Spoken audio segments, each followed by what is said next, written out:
अस्सलामुअलैकुम, आप देख रहे हैं प्रोग्राम एक पेज और मैं हूं फरवा वहीद। नाज़रीन, अपोजिशन की आवाज़ इस वक्त नाकार खाने में तूतीकती की हैसियत के मानंद हो चुकी। हुकूमत को ना अपोजिशन की ग्रैंड अलायंस की कोई परवाह है, ना प्रेस कॉन्फ्रेंस का कोई डर, ना सड़कों पर आने की वार्निंग की कोई फिक्र। हुकूमत 5 साल इक़्तिदार को इंजॉय करने के लिए वज़ीरों का इजाफा करती जा रही है और काबीना की तौसीह लगभग 29 मेंबरान तक पहुँच चुकी है। यानी वजारतों की तकसीम को रेडियो की तकसीम के फॉर्मूले पर लाया जा चुका है। सिर्फ पाकिस्तान पीपल्स पार्टी वाहिद जमात है जो हुकूमत की इत्तेहादी होने के बावजूद वजारतों और प्रोटोकॉल लेने से फिलहाल इंकारी है, मगर नून लीगी हुकूमत कम चुक के रखो की पॉलिसी पर अमल पैरा है। जहां तक अपोजिशन है तो वो पार्लियामेंट में खामोश है, मगर प्रेस कॉन्फ्रेंसेस और मीडिया पर बयानात देने से पीछे हटने का नाम नहीं ले रही। अपोजिशन जमाते ऑल पार्टीज कॉन्फ्रेंस गुज़श्ता रोज़ से इस्लामाबाद में मुनक्कद करने की कोशिश कर रही है और हुकूमत ने इजाज़त देने से इनकार कर रखा है। आज जिस होटल में अपोजिशन की कॉन्फ्रेंस थी वहाँ इंतज़ामिया की तरफ से ताले लगा दिए गए थे और फिर साबिक वज़ीर आज़म शाहिद खाकान अब्बासी समेत अपोजिशन क़यादत के सभी लोगों ने दीवारें और जंगले फलांग कर होटल के हॉल में जाकर कॉन्फ्रेंस मुनक्कद कर डाली। अब सवाल ये पैदा होता है कि जो अपोजिशन हुकूमत को एक कॉन्फ्रेंस करने के लिए इजाज़त लेने पर कायल नहीं कर सकी, वो अपोजिशन के रिलीफ और सियासी स्पेस के लिए हुकूमत को मुज़ाकरात पर कैसे राज़ी करेगी। और दूसरी जानिब ये सवाल भी पैदा होता है कि जो हुकूमत अपोजिशन रहनुमाओं की कॉन्फ्रेंस की इजाज़त देने से इंकारी है, वो उन्हें एहतजाज का जमहूरी हक देने के लिए कैसे तैयार होगी। यानी अपोजिशन और हुकूमत डेडलॉक, तनाव और जारहाना सियासत की डगर पर मुस्तकिल चलते नजर आते हैं और मुज़ाकरात की कोई राह हमवार दिखाई नहीं देती। मगर यहाँ अहम बात यह है कि मुल्की अदम इस्तेहकाम की वजह से सियासी डेडलॉक है, तो सियासी डेडलॉक का जिम्मेदार कौन है, हुकूमत या फिर अपोजिशन। हुकूमत और अपोजिशन की टकराव की सियासत मुल्की इस्तेहकाम को किस नए बहरान से दो चार करेगी, इस पर बात करेंगे। हमारे साथ पैनल मौजूद है। मैं इंट्रोड्यूस करवाती हूँ। पाकिस्तान तहरीक इंसाफ से मैं ज्वाइन किया आज़ाद सिद्दीक साहब ने, पाकिस्तान पीपल्स पार्टी से हमें ज्वाइन कर चुके शर्मिला फारूकी साहिबा और मुस्लिम लीग नून से इख्तियार वली खान साहब भी हमारे साथ होंगे। मैं आज़ाद सिद्दीक साहब आपकी तरफ पहले आऊँगी, मुझे बताइएगा ये क्या मामला हुआ, ताले लगा दिए गए होटल को, प्रेस कॉन्फ्रेंस नहीं करने दी गई और क्या इंतज़ामिया ने आपको जवाब दिया? बहुत शुक्रिया। देखिए, बुनियादी तौर पर ये पाकिस्तान तहरीक इंसाफ की तरफ से इवेंट नहीं था और ये सेमिनार 2 रोज़ा जो सेमिनार है ये कौमी एजेंडा था ग्रैंड अपोजिशन अलायंस की तरफ से, और इसको आपके सामने हेड कर रहे थे महमूद खान अचकज़ई, शाहिद खाकान अब्बासी, मुस्तफ़ा नवाज़ खोकर, मेहताब अब्बासी और बहुत से। हम भी एक पार्टिसिपेंट के तौर पर इसमें हिस्सा लेना था और सारे इंतज़ामात उन्हीं के ज़िम्मे थे। और आप टीवी की हर आंख ने देख लिया कि चलें पाकिस्तान तहरीक इंसाफ के साथ तो फसाइयत, जुल्म, ज़्यादती, जबर क्या हो रहा था, लेकिन वो बात याद आ गई कि पाकिस्तान में तो जमहूरी हुकूमत है ही कोई नहीं। पाकिस्तान में अगर जमहूरी हुकूमत होती तो ये कुछ होता, यानी कहाँ पहले तो 2 जगह ही नहीं दी उन्होंने, बहाने बनाए, जो भी तरीक़ाकार बनाया बड़ी मुश्किल से। या ये हमारा लॉयर्स का ऑडिटोरियम है, इसका होटल से कोई ताल्लुक नहीं है। ये सारा कंसर्न जितना भी है ये हमारा लॉयर्स का, तो और जो कि वजह ताले लगाने वाला मामला भी हुआ, हॉस्टल की ताले लगा दिए गए। जी बिल्कुल बिल्कुल बिल्कुल, बड़ा वाज़े तौर पर कहा। मैनेजर ने कहा कि हमने नौकरी भी करनी है, 150 मुलाजमीन है हमारे, और इसमें तो अब कोई डाउट नहीं है ना कि तस्वीर के पीछे जो लोग बैठे हैं और ये सारा कुछ तो अब अगर समेट रही है तो मौजूदा हुकूमत, हर एक को पता है कि कौन करवा रहा है। लेकिन जब हुकूमत वक्त ही नहीं जमहूरी इक़्तिदार को बरकरार रखना चाहती, ना आवाज़ सुनना चाहती हैं, बुनियादी हकूक़ तातार हो गए हैं और सिर्फ उनको कंसर्न क्या है, ज़रा इसी के साथ आपने 2-3 चीज़ें और जोड़ लेनी है, वो बहुत ज़रूरी है। आपके सामने कितनी गोली की स्पीड और बुलेट ट्रेन की स्पीडें लगाई हुई थी इमरान खान साहब के ट्रायल को चलाने के लिए। जी, शर्मिला साहबा भी मौजूद है हमारे साथ, उन्हीं से सवाल कर लेते हैं। शर्मिला साहबा, ये जो हुआ है आज, जाहिर है कि आप लोगों ने भी अलायंस माजी में बना रखे हैं, पीडीएम की सूरत में भी, फिर आप अलहदा भी हो गए थे, लेकिन आप साथ चले थे। कभी भी ऐसा नहीं होता जमहूरियत में कि अपोजिशन अगर कोई एहतजाज करना चाहे, प्रेस कॉन्फ्रेंस करना चाहे या अपनी कॉन्फ्रेंस मुनक्कद करना चाहे और वहाँ पर ताले लगा दिए जाए। आज़ाद सिद्दीक साहब बता रहे थे कि उनकी इंतज़ामिया ने उनको बताया है कि कोई नामालूम शख्स आए और उन्होंने ये हुक्मनामा जारी किया। ये गैर जमहूरी नहीं हो गया? जी शुक्रिया फरवा। देखिए, जहाँ तक पाकिस्तान पीपल्स पार्टी का ताल्लुक है, हम तो बहुत ही जमहूरी जमात हैं। ये देखिए सिंध में भी आए थे, इन्होंने यहाँ पर भी प्रेस कॉन्फ्रेंसेस की, यहाँ पर भी इन्होंने बैठक की, हमने तो उनको बाकायदा फैसिलिटेट किया लिटरली। आपने देखा इनको सिंध से कोई शिकायत नहीं होगी जहाँ पर पीपल्स पार्टी की हुकूमत थी। अब वफाक के अंदर देखिए जी क्या मुहर्रकात हैं क्या नहीं है, ये इनका और PMLN की हुकूमत का मामला है। हम तो ये बिल्कुल समझते हैं कि एक फ़ाल जमहूरियत के अंदर अपोजिशन को एक रोबस्ट अपोजिशन होना चाहिए, क्योंकि ये एक गवर्नमेंट के ऊपर चेक एंड बैलेंस रख सकते हैं। बहरहाल इनको अवामी मसाइल से या गवर्नमेंट पे चेक एंड बैलेंस रखने में तो इनको कोई इंटरेस्ट नहीं है, लेकिन इनको जो इंटरेस्ट है वो है कि किसी तरीके से कैदी नंबर 804 की रिहाई हो और ये इक़्तिदार में आए। बहरहाल वट एवर द रीज़न, लेकिन अगर ये एक पुरअमन कॉन्फ्रेंस कर रहे हैं जहाँ पर किसी सरकारी गैर सरकारी इमलाक को नुकसान नहीं पहुँच रहा या मामूली ज़िंदगी मुतासर नहीं हो रही, तो फिर इनको रुकावट का सामना नहीं करने देना चाहिए था। अब क्यों हुआ कैसे हुआ ये तो इस्लामाबाद की एडमिनिस्ट्रेशन बता सकते हैं। नाज़र सिद्दीकी साहब, ये 9 निकाती एक एजेंडा आप लोगों ने पेश किया है। मैं ज़ाहिर से डिटेल में तो नहीं पढ़ पाऊँगी, लेकिन मैं ऐसे कुछ पॉइंट्स डिस्कस कर लेती हूँ।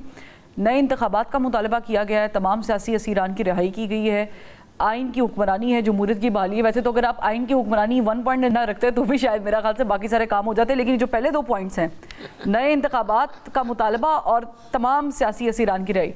सियासी असीरान वाला तो सोलली पाकिस्तान तहरीक इंसाफ का ना, नए इंतखाबात का मुतालबा, कबल वक्त इंतखाबात का मुतालबा। आपने टीवी प्रोग्रामों में कभी फरतुल्लाह बाबर साहब को देखा, रज़ा रब्बानी साहब को देखा, जो पीपल्स पार्टी का असल चेहरा और मोहरा थे, जो जमहूरियत का मतलब समझते हैं। यानी आज देखें ना, इन्हें आज इल्ज़ाम लगाना नहीं बनता था, ये हमारा इवेंट नहीं था। आपको पता है सलमान अकरम राजा साहब ने कोई सियासी गुफ्तगू करने की कोशिश की थी पाकिस्तान तहरीक इंसाफ की तरफ से, ऑर्गेनाइजर ने रोक दिया वहां पर। यानी ये हमारा इवेंट नहीं था। यानी कमो बेश वो तो वो कह चुकी हैं कि अगर कोई गैर जमहूरी काम नहीं हो रहा था, कोई इस तरह का वावेला नहीं मचाया जा रहा था, मामूलात जिंदगी मुतासर नहीं होते, फिर नहीं होना चाहिए था। उन्होंने बोला देखे ना, नहीं अब यही फर्क है ना, यही तो फर्क है। यानी ये तो फर्क है, क्या मतलब है, यानी क्या हम देखा नहीं है? 2 दिन से दो दिन से ये कॉन्फ्रेंस चल रही है, एक एक चीज देखी है हमने। कोई बता दे, कोई तोड़, अब तो खत्म हो गई हुई है। अब कौन सा इवेंट था कि जो आना था सामने? अब तो एक एक चीज सारी वजाहत के साथ एक चीज आ चुकी थी। लेकिन चले, वजह क्या है कि हम अब सच सुनना नहीं चाहते।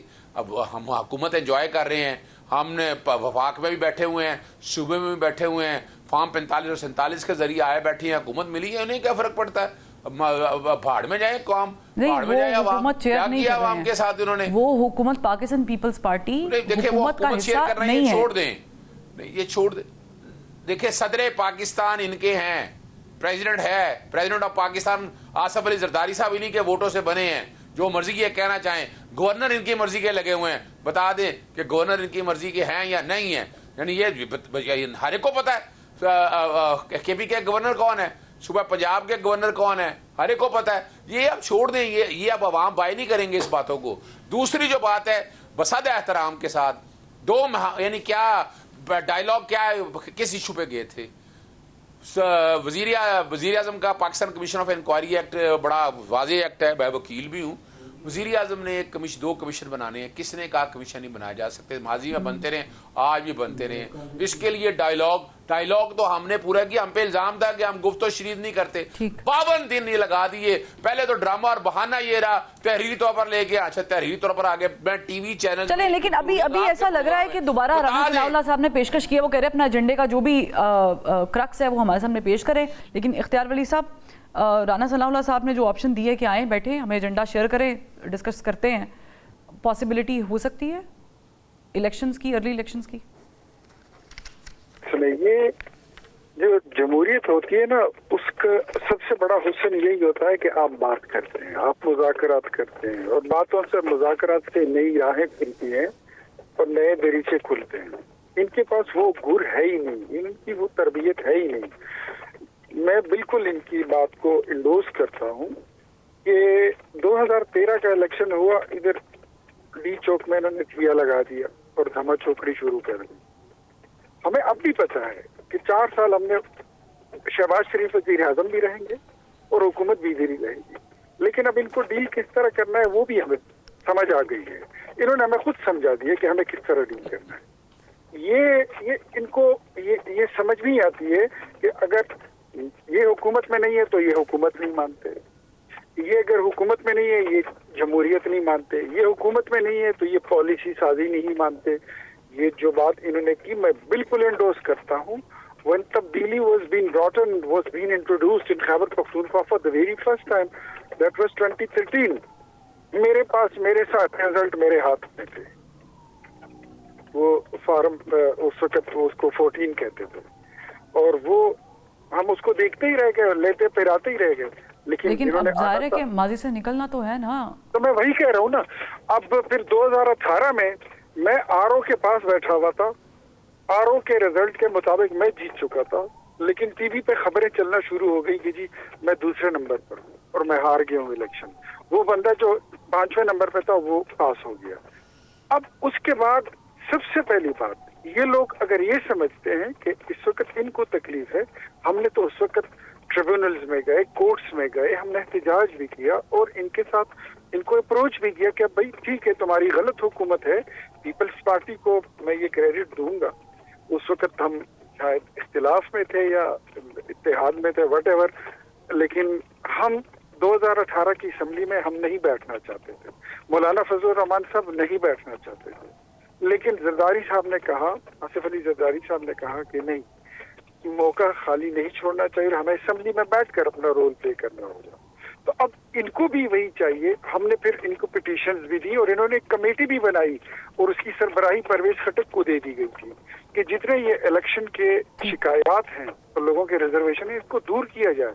उसके लिए पार्लिमानी कमेटी बनाई गई। ये अलग बात है कि पौने 4 साल में उसका कोई इजलास भी नहीं हुआ। अब इनको चाहिए कि ये पार्लियामेंट में आए, ये अपने कुलीग के साथ बैठे, अगर ये पॉलिटिकल लोग हैं तो। अच्छा, जब वो पार्लियामेंट में होते हैं आप कहते हैं जाएं सड़कों पे जाके शौक पूरा कर लें, अब हमने कोई बातचीत नहीं करनी। जब वो सड़कों पे निकलने की बात करते हैं आप कहते हैं आए पार्लियामेंट में बैठे, पार्लियामेंट में मसले हल होते हैं। अच्छा फरवा देखिए, आप इससे अंदाजा लगा लें, ये जब भी आपने इनको देखा होगा, ये जब बोलते हैं तो ये फार्म 47 की रट इन्होंने लगाई होती है, यही है ना। इस पार्लियामेंट को ये जाली कहते हैं, आपने भी सुना होगा। लेकिन 2018 के बाद आप भी यही करते थे, मतलब 2018 में आरटीएस। मैं आपको बड़े मजे की बात बता रहा हूँ, अगर आप सुन ले और आप एंजॉय करेंगे। इनका जो अपोजिशन लीडर है उमर अयूब साहब, वो हरिपुर से इलेक्शन जीते हैं फार्म 47 के हिसाब से। हमारा जो कैंडिडेट है वहां से बाबर नवाज खान, ऑन ग्राउंड उसके पास अपने कागज पूरे हैं, उन्होंने केस कर दिया। और उमर अयूब साहब जो अपोजिशन लीडर हैं, जो फार्म 47 पे उनका बयानिया आप रोज देखती, सुनती और पढ़ती हैं, वो जाके उन्होंने कोर्ट से स्टे लिया कि इनके केस की समाअत ना हो। ब्रेक पे जाना पड़ेगा मुझे, मैं वापस आती तो मेहमानों से गुफ्तगू कंटिन्यू करेंगे, लेकिन मैं ये 9 निकाती जो एजेंडा मेरे सामने आया है, जो कौमी कॉन्फ्रेंस हुई है, इसमें लिटरली एक पॉइंट भी मुझे लग रहा है कि आवाम के लिए नहीं है। कानून की बालादस्ती है, ओके फाइन, लेकिन कानून की बालादस्ती ज़ाहिर सियासतदानों के लिए, जो अंदर गए हैं उनको बाहर निकाला जाए। अदल का निज़ाम बेहतर करने का कहा गया बिल्कुल, लेकिन जो पेंडिंग केसेस की तादाद है उसको देख के आपको आइडिया हो जाएगा कि आम आदमी का केस कौन सी अहमियत, कितनी अहमियत रखता है, और जो असर रसूख वाला है उसकी केस की अहमियत कितनी है, खास करके अगर वो सियासत में है तो। एक ब्रेक लेते हैं, फिर वापस आते हैं। पूछना चाहेंगे कि अपोजिशन का किरदार तो होता है तनकीद करना हुकूमत पे और आवाम को रिलीफ दिलाना, ये नहीं हो रहा, मगर असीरान की रिहाई क्या ये मुमकिन हो पाएगी? एक ब्रेक के बाद वेलकम बैक। शर्मिला फारूकी साहिबा, ऐसा मालूम हो रहा है कि गवर्नमेंट जो है वो कॉन्फिडेंस में है। अब उसे एक पेज का कॉन्फिडेंस कह लें या उसे ये कह लें कि उनको अपनी कारकर्दगी पर बड़ा यकीन है, जो कि ऑन ग्राउंड फ़िलहाल नज़र नहीं आ रही है। लेकिन दूसरी तरफ यूसुफ रज़ा गिलानी साहब बड़े साइलेंट एहतजाज में हैं, चेयर नहीं किया उन्होंने और फिर वो मुल्क से बाहर भी चले गए। मेरे प्रोग्राम में कमर जमान कारा साहब ने कहा था कि अंदाज़ होता है एहतजाज करने का, लेकिन ऐसा लग रहा है कि आपका कोई भी एहतजाज गवर्नमेंट की खातिर में नहीं आ रहा है, क्योंकि काबीना का साइज़ भी इंक्रीज़ हो रहा है, नंबर भी इंक्रीज़ हो रहे हैं। बाय द वे आप लोगों को भी तो बुलाया गया दोबारा से।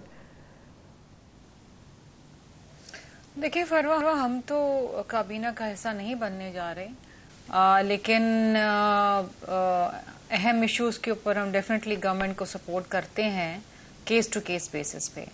पिछली दफ़ा तो ये हुआ था कि जो तहरीरी मुआहदे के अंदर हमसे बात की गई थी कि हम PSDP को डिस्कस करेंगे, बजट लाने से पहले वो नहीं किया था। और आपको याद होगा कि हमने टोकन रिप्रेजेंटेशन की थी, हमने अटेंड नहीं किया था बजट सेशन। तो इस दफ़ा हमें उम्मीद है कि कुछ बेहतरी आएगी इसके अंदर, क्योंकि देखिए हमें सिस्टम में रह के सिस्टम को करेक्ट करना है। सिस्टम से बाहर निकल के तो फिर वही कियोटिक एक माहौल हो जाएगा ना कि हुकूमत गिर जाएगी या फिर नेक्स्ट व्हाट। हम हर साल तो इलेक्शंस नहीं बर्दाश्त कर सकते। बात यह है कि चीज़ें दुरुस्तगी की जानिब जानी चाहिए। IMF का extended fund facility is not the end all and be all. हमें अपने पैरों पे खड़े होना है ताकि हम ये कर्ज़ों की लानत से निजात पा सकें। उसके लिए हमें अपने इदारों को बेहतर करना पड़ेगा। PI की प्राइवेटाइजेशन की बात हुई, वो आज तक नहीं हुई, पूरा साल गुजरने को है। और इसी तरीके से डिस्कोर्स को बेहतर करना था, and so many things and so fourth. Agriculture tax लगा दिया है, चोलिस्तान कैनाल के ऊपर इन्होंने मामलात को आगे ले गए, जबकि सिंध ने इसके ऊपर शदीद एहतजाज किया है। और सिंध चाहती है कि काउंसिल ऑफ कॉमन इंटरेस्ट की मीटिंग बुलाई जाए, जो कि नहीं बुलाई गई है पिछले तकरीबन 12 महीनों के अंदर, और ये कॉन्स्टिट्यूशन की वायलेशन है। तो ये इश्यूज हैं।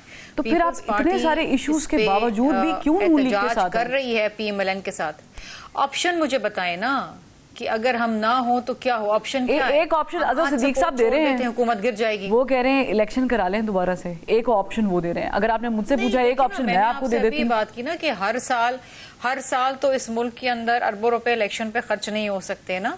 ऑप्शन क्या है? हम आज अगर हुकूमत को छोड़ दें तो हुकूमत गिर जाएगी। हम ये तो नहीं चाहते ना। इतना ड्रास्टिक स्टेप तो इन मामलात पे नहीं हो सकता। आप क्लियर कीजिएगा, आप ये नहीं चाहते कि हुकूमत गिर जाए, बजट डिस्कस नहीं किया, या शर्मिला साहिबा आप ये नहीं चाहते हुकूमत गिर जाए, आप ये या फिर ये नहीं चाहते कि नून लीग की हुकूमत गिर जाए? दोनों में फर्क है, क्योंकि 2022 हम ये नहीं चाहते कि हुकूमत गिरे। हम ये नहीं चाहते कि हम ऐसा कोई ड्रास्टिक स्टेप ले लें जिसमें खुदा ना खास्ता जमहूरियत डिरेल हो जाए। हमने देखें जी, बीबी साहिबा ने और पीपल्स पार्टी के कारकुनों ने अपनी जान की कुर्बानी दी है इस जमहूरियत के लिए। आपको याद होगा कि जब बीबी साहिबा की शहादत हुई तो पाकिस्तान में नारे लग रहे थे, पाकिस्तान ना खपे। उस वक्त सदर आसिफ अली जरदारी साहब ने अपना गम भुला के नारा लगाया, पाकिस्तान खपे, और मुल्क को इलेक्शन की तरफ लेके गए। हम तो बैठ सकते थे ना, हमारा तो इतना बड़ा नुकसान हो गया था, हमारे तो सब कुछ चला गया था। उसके बावजूद हमने ये नहीं कहा कि इलेक्शन रुकवा दो, इलेक्शन बंद कर दो। हमने कहा इलेक्शन करवाएं। ठीक, इलेक्शन करवाया, और वो दिन और आज का दिन है जैसी भी है, जमहूरियत तो चल रही है ना। कोई कू तो नहीं हुआ ना, कोई फौज तो आके नहीं बैठ गई तो ना। क्या आप समझती हैं कि एक मतलब फिर बातचीत होनी चाहिए? आपने बातचीत is the only way forward. Farwa, मुझे आप बताइए, बड़ी बड़ी जंगें हो जाती हैं सूर में, एंड में तो फिर आप डायलॉग टेबल पे बैठ के होता है ना। फलस्तीन और यानी अगर ये अलायंस हो गई ना, अगर ये अलायंस, लेकिन we can not compare this. End में बैठ के बातचीत की, गिव एंड टेक की, और फिर मामलात आगे की तरफ चले। That is the only way forward, there is no other way. But Sharmila साहिबा, एज फार एज गजा का matter is concern, that is a separate story. वो तो वन साइडेड एक वो जंग भी नहीं है, उसको हम जंग भी नहीं कह सकते। It is I don't want you, लेकिन मैं ये कह रही हूँ कि जंग, इजराइल ने भी जंग जब छेड़ी तो उसके बाद भी एंड रिजल्ट क्या हुआ? डायलॉग ही करना पड़ा ना, मुज़ाकरात करने पड़े ना। एग्जैक्टली, लेकिन उसी तरीके से हमने देखा है कि कुछ चीजें इनकलाब में भी बदल जाती हैं। तो मुझे ये हैं। बताइए, ये कब तक जंगे लड़ेंगे? और रियासत से आप लड़ नहीं सकते। रियासत के पास बहुत इख्तियारात होते हैं। फरवा, ये चलें ठीक है, अजहर सिद्दीक साहब, मालूम है रियासत के पास बहुत इख्तियार होते हैं, मोहसिन नकवी साहब के पास बहुत इख्तियार है, आप उनके साथ लड़ नहीं सकते हैं। आखिरी ऑप्शन टेबल टॉक है, कोई रास्ता निकाले अलायंस के थ्रू। अच्छा, मैं एक बात बताऊं, मुझे सिर्फ इतना बता दीजिएगा, पिछले 3-3.5 सालों में आपने कोई ऐसे हालात देखे? मैं ये सारी कहानी रोजाना सुनता होता हूँ टीवी के दौरान, रोजाना मैं गुफ्तगू हम भी रोज सुन रहे हैं। मुझे ये बता दें कि नहीं 85 से, देखिए 85 से लेकर आज तक इस मुल्क को कौन सी हुकूमत, सियासी हुकूमत लेके गई है बाहर? आज 3 रुपये 80 पैसे है पाकिस्तानी रुपया अफगानिस्तान के मुकाबले में। इंडिया के मुकाबले में 3 रुपये 16 पैसे है। मुझे याद है मैट्रिक 84-85 के अंदर हम 90 पैसे पे थे और इंडिया 1 रुपये पे था। ये है कारकर्दगी इन हुकूमतों की। अब और क्या करना है, लूट मार डाल कर कर कर, यानी ये क्या मजा, ये क्या तरक्की बत्ती के पीछे लगा है। जो वो किसने कहा मुल्कों में इलेक्शन नहीं होते, जापान आपके सामने है, आपके सामने बरतानिया। लेकिन आपको ये भी पता है सिद्दीक साहब, आपको ये भी मालूम है कि इलेक्शन जैसे मिलते भी नहीं। आपको याद होगा जब पीडीएम ने एहतजाज किया था, वो सुप्रीम कोर्ट के बाहर वाला एहतजाज भी आपको याद होगा, इलेक्शंस के लिए किया था, मिला नहीं था।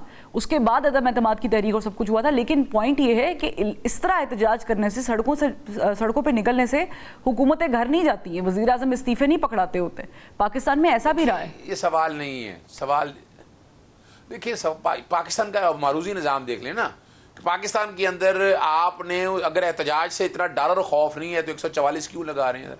कितने पर्चे दर्ज किए, नजरबंदी की ऑर्डर्स मैंने चैलेंज किए, मैंने रुकाया हुआ है, मैंने हाई कोर्ट से। चले मुझे एक सवाल का जवाब दे दें, फिर मैं यही सवाल शर्मिला साहिबा से भी करना चाहूंगी। मुझे बताएं सिद्दीक साहब, अभी ये जो आपका अलायंस बन रहा है इसमें मौलाना फजल रहमान साहब माइनस है। बाय द वे कल वो उनकी कोई जमात की रिप्रेजेंटेशन भी नहीं थी कॉन्फ्रेंस में।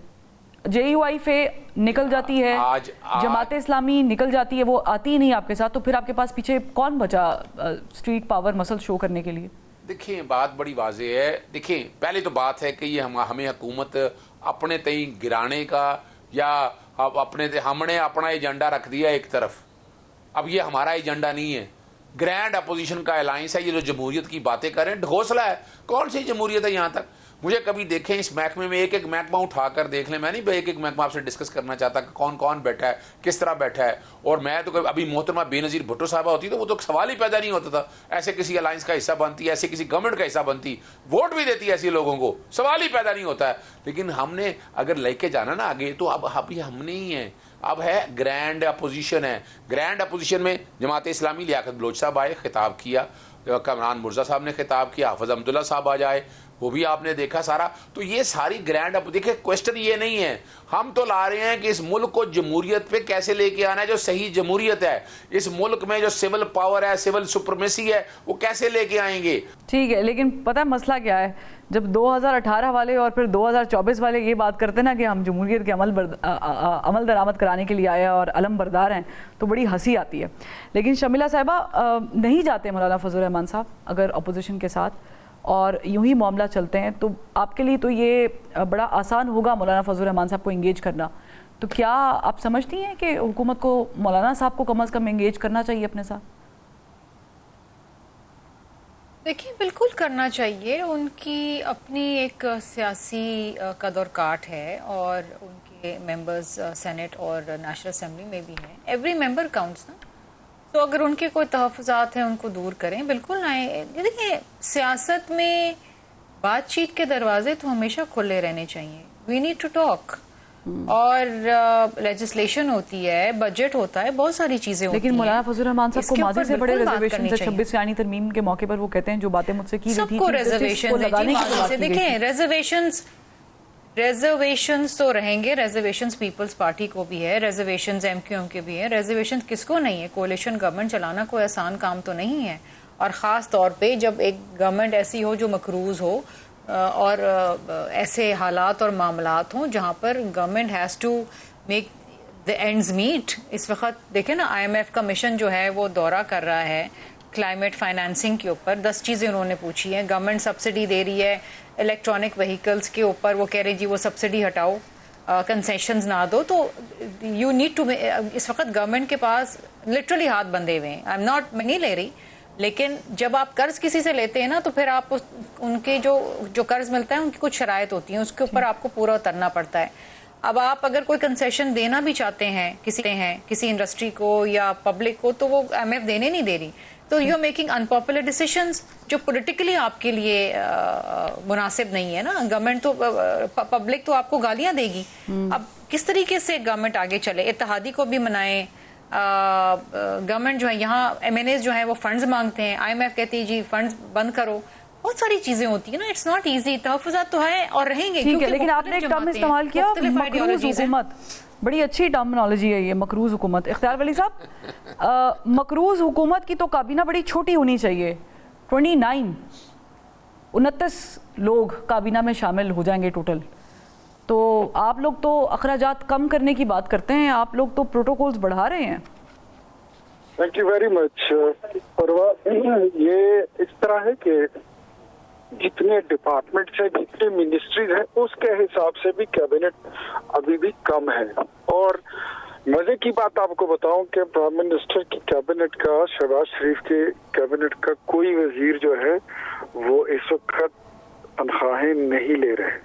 अच्छा, जो उनके एडवाइजर हैं उनकी तनख्वाह नहीं है। ये गुज़श्ता दिनों तनख्वाहें बढ़ी भी थी जिसपे वज़ीरे कानून आज़म नज़ीर तारड़ साहब ने कहा था कि don't compare oranges with the Apple. ये वो जो तनख्वाहें बढ़ी थी वो पार्लियामेंटेरियंस की थी। ठीक है, लेकिन मैं बात कर रहा हूँ इस वक्त, आपने कैबिनेट का पूछा, मैं कैबिनेट की बात कर रहा हूँ। ठीक। और उस जो पार्लियामेंटेरियन की तनख्वाहों की बात थी जिसपे सबसे ज्यादा लंबी लंबी तकरीरें पीटीआई वालों की हमने देखी और सुनी, उस पे पहले दस्तखत भी उन्हीं के आए हुए थे। तो दूसरा मैं आपको ये बताऊं कि काम भी करना होता है। प्राइम मिनिस्टर जो होता है वो वन मैन शो या वन मैन आर्मी नहीं, तो उसकी टीम होती है। और अगर इस तरह की टीम आए कि आपकी परफॉर्मेंस उससे बेहतर हो तो ये बहुत अच्छी बात है, इसमें कोई कबाहत नहीं है। माजी में यही मकरूज मुल्क था, यही मकरूज इकोनॉमी थी, और इमरान खान की कैबिनेट मेरे ख्याल में कुछ 75 पे पहुंच गई थी। तो मेरे ख्याल में आपको पीडीएम की कैबिनेट याद है? मेरे ख्याल में पीडीएम की बात जो मुझसे आपको शर्मिला मैडम ने बात की है बड़ी अच्छी की नहीं, है। आपने कहा इमरान खान की 75 तक पहुंच गई थी। मैंने उनसे वैसे कम पूछा। उनसे कम थी। 79 काफी कम। 79 पीपल वर देयर। उनसे कम थी 79 मे भी, आप चेक कर लें, लेकिन जहाँ तक मुझे याद है इमरान खान की हुकूमत से कम थी।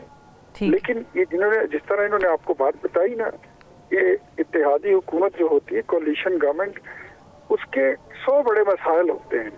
अपने इत्तेहादियों को भी राजी रखना होता है, मामलात को भी। अल्टीमेट गोल हमारा जो है इस वक्त इत्तेहादी हुकूमत का वो यही है कि पाकिस्तान की जो इकोनॉमी ये उसमें चली गई थी तबाही और बर्बादी में, उसकी रिवाइवल, उसको रिकवर करना, उसको रेस्क्यू करना, ये सारी बातें ये जल्द से भी हो जाएंगे, एहतजाज भी हो जाएंगे, बातें भी हो जाएंगी, शिकायतें भी हो जाएंगी, सियासत, सहाफत, तिजारत, मुआशरत, सब कुछ हो जाएगा। लेकिन सबसे पहले पाकिस्तान ये कोई। चले, मुझे एक और सवाल का जवाब दे, फिर मैं अज़हर सिद्दीक साहब की तरफ मूव करती हूँ। आपने काबीना पे ज़रा वजाहत दी, हालांकि मुझे वो बिल्कुल समझ नहीं आई। आपने कहा अभी भी वजारतें कम हैं। आप पाकिस्तान पीपल्स पार्टी का तो मौक़िफ़ सुन चुके हैं कि वो काबीना का हिस्सा नहीं बनना चाहते, कि उनका फ़ैसला है और वो अभी तक इस फैसले पर अमल दरामद कर रहे हैं। लेकिन उनको भी आपसे शिकायत है, वो कहते हैं कि आप पंजाब में हमें स्पेस नहीं दे रहे। आसिफ अली जरदारी साहब लाहौर आए तो उन्होंने कहा कि हमारी मजबूरी है हुकूमत के साथ, इस इत्तेहाद के साथ चलना। तो ऐसा लग रहा है कि मुस्लिम लीग नून उनकी मजबूरी का नाजायज़ फ़ायदा उठा रही है।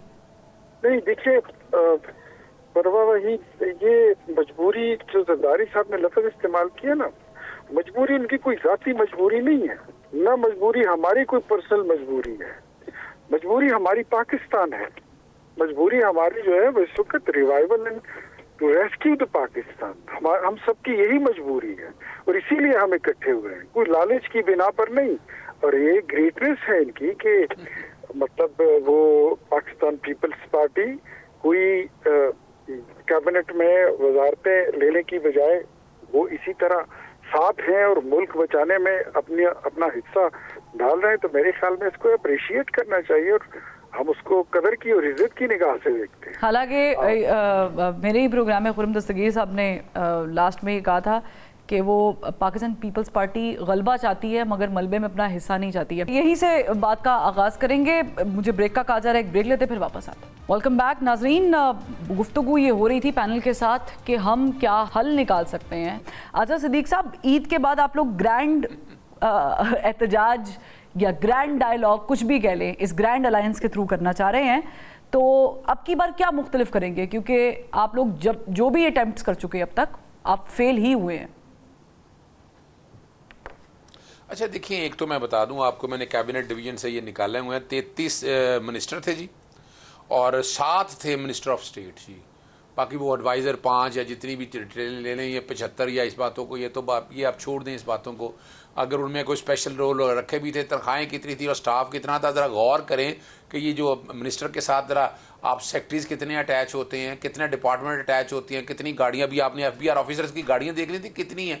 अच्छा ये जो बहाना है ना, ये बहाना अभी नेपरा के 3 गुना तनख्वाह बढ़ा ली उन्होंने, अभी फिलहाल अभी आपने देखा नहीं वो अपना यहाँ भांग की एक अथॉरिटी बन गई, कोई ज़रूरत थी अथॉरिटी बनाने की? ये जितनी अथॉरिटीज़ हैं रेगुलेटरी, इनके अखराजात देखे, नाम नहीं लेना चाहता उनके, कौन कौन तैनात हैं? क्या कुछ जमहूरी लोग हैं? क्या कुछ सर्विस में से मेरिट पे लगाए गए हैं, जिसका दिल चाहता है जिसको उठाकर लगा देते हैं? यानी ये जो बहाना, ये जो ड्रामेबाजी है ना, ये तो देखिए बात वही है 85 से लेकर ये सुनते हुए कहानियां मुल्क बचाने निकले हैं। ओ भाई हम पहले दिन से सुन रहे हैं। ठीक है, हमने 2018 के बाद की भी कहानी देखी है सिद्दीक साहब। अभी हम कंपैरिजन में पढ़ेंगे तो मुझे लगता है कि मुझे अगर 4 घंटे भी शो करना पड़े तो वो भी कम पड़ जाएगा आप तीनों के साथ। पर मुझे बताएं कि ईद के बाद क्या करने वाले हैं आप लोग? देखिए मैं 2-3 चीजें आपके सामने रख दूं। ग्रैंड अपोजिशन बाकायदा, हमारा इरादा था कि हम सड़कों पे लिखें, ग्रैंड अपोजिशन ने कहा कि we are going to decide it. Grand opposition decide कर रही है, उनके सेमिनार्स हैं, मीटिंग्स हैं, डिस्कशंस चल रही हैं, जो भी डिसाइड करेंगे। हमारी सजेशन यही है कि हम ईद के बाद बड़ा एहतजाज करने लगे। और इस मुल्क में एहतजाज के बगैर नहीं कुछ भी होना। किसने कहा है? लोगों को अगर डर और खौफ ना होता तो ये सारी फसाइयत चल रही होती। और इस मुल्क की इकोनॉमी यानी मुझे ये पता चला आपकी बात से शर्मिला साहिबा कि अभी ये लीस्ट ऑप्शन है एहतजाज वाली, और शायद खाकान अब्बासी साहब भी ये कह चुके हैं और मुस्तफ़ा नवाज खोखर साहब ने भी ये बोला कि हम आखिरी ऑप्शन अगर हुई तो इस्तेमाल करेंगे एहतजाज की, उससे पहले हम ज़ाहिर है कि बातचीत की तरफ आएंगे। अब आपको लगता है कि इतने सारे अगर सियाने लोग मिल जाएं एक अलायंस के अंदर ऑपोजिशन के, तो हुकूमत के लिए या पीपल्स पार्टी के लिए आसान होगा कोई मिडवे निकालना? आप इन तमाम लोगों को आपने बड़ा अच्छा लक़ब दिया कि सियाने लोग हैं। आपके ख्याल में बस यही सियाने लोग हैं? नहीं, सियाने तो और भी हैं, लेकिन वो हुकूमत में बैठे हैं ना। अच्छा, पता नहीं आपका इशारा किसकी तरफ था, इनमें से कौन सियाना है या कौन नहीं? नहीं, आप तो हुकूमत का हिस्सा नहीं है। मैंने तो हुकूमत की बात की है। तो आपने कह दिया या सियाने लोग ऑपोजिशन में हैं या हुकूमत में, हम तो नहीं है। देखिए, as I said earlier, there is, मैं वाकई अब लीड किसी से भी करवा लें, शायद खाकान अब्बासी भी फॉर्मर प्राइम मिनिस्टर रह चुके हैं मुल्क के और PMLN का हिस्सा रह चुके हैं, सो आई डोंट नो कि उनको आगे लाने का इनका मकसद और मतलब व्हाट डू यू थिंक, कौन से कॉमन ग्राउंड पे बात कहां तक लीड सकते हैं अगर बगैर शराइत के हो? They don't have a common ground ना, they don't have a common ground. यहाँ आवाम के मसाइल पे तो बात होती नहीं है। यहाँ ये बात तो होती नहीं है कि बिजली की नरखें कम करो, महंगाई कम करो, आवाम को नौकरियां दो। 40% लोग जो हैं वो पॉवर्टी लेवल के नीचे आ चुके हैं, ठीक है, उस पर तो कोई बात ही नहीं करता ना, कोई बात ही नहीं करता। इकोनॉमिक इंडिकेटर्स आप कहते हैं अच्छे हो गए जी, स्टॉक एक्सचेंज बड़ा अच्छा परफॉर्म करी। स्टॉक एक्सचेंज में मुल्क में को 25 करोड़ लोग हैं, मुश्किल से 3 लाख लोग होंगे जो स्टॉक एक्सचेंज के अंदर इन्वेस्ट करते हैं जी। तो बाकी आवाम तो बेचारी पिस गई है ना, और वो तो गुर्बत की सतह से नीचे चली गई। उसके बारे में क्या कॉमन ग्राउंड क्या है, व्हाट कि क्या कंट्रीब्यूशन करने वाले हैं ये इस बातचीत पे? बातचीत होगी किस चीज की? इलेक्शन पे अगर फ्री एंड फेयर ये कहेंगे कि मुझसे करप्शन नहीं, देखे ना हर चीज अगर मैं इलेक्शन जीत के नहीं आया तो मैं इलेक्शन नहीं मानता, अगर मैं इक्तदार में नहीं हूं तो मैं हुकूमत को नहीं मानता, अगर मैं पार्लियामेंट के अंदर नहीं हूं तो मैं पार्लियामेंट को नहीं मानता। ये बात नहीं होती ना। Thank you so much for joining us. लेकिन प्रॉब्लम ये है कि सर्कल कम ही नहीं हो पा रहे। जब भी हम रोज़ सुबह अखबार खोलते हैं, उठते हैं, तो हर खबर का फॉलोअप वहीं से शुरू होता है जहाँ पर छोड़ी हुई थी। यानी इससे अंदाज़ा लगा लें कि पाकिस्तान ने क्या ही तरक्की करनी है, दिन दुगनी रात चुगनी, कि जब हमारी सियासी क़यादतें या हमारी जो सियासत में मुलव्वस पार्टियाँ हैं यही अपने मामला दुरुस्त नहीं कर पा रही हैं। और फिर हम किसी पर जमहूरी और गैर जमहूरी होने का इल्ज़ाम भी लगाते हैं, फिर किसी से NRO मांगने और देने का इल्ज़ाम भी लगाते हैं, और इन सब में हम ये भूल जाते हैं कि सब ज़ाती मुफाद की जंग है। इनमें से अवाम की जंग कोई भी नहीं लड़ रहा। इजाज़त दीजिए, अगले हफ्ते फिर मुलाकात करेंगे। अल्लाह हाफ़िज़।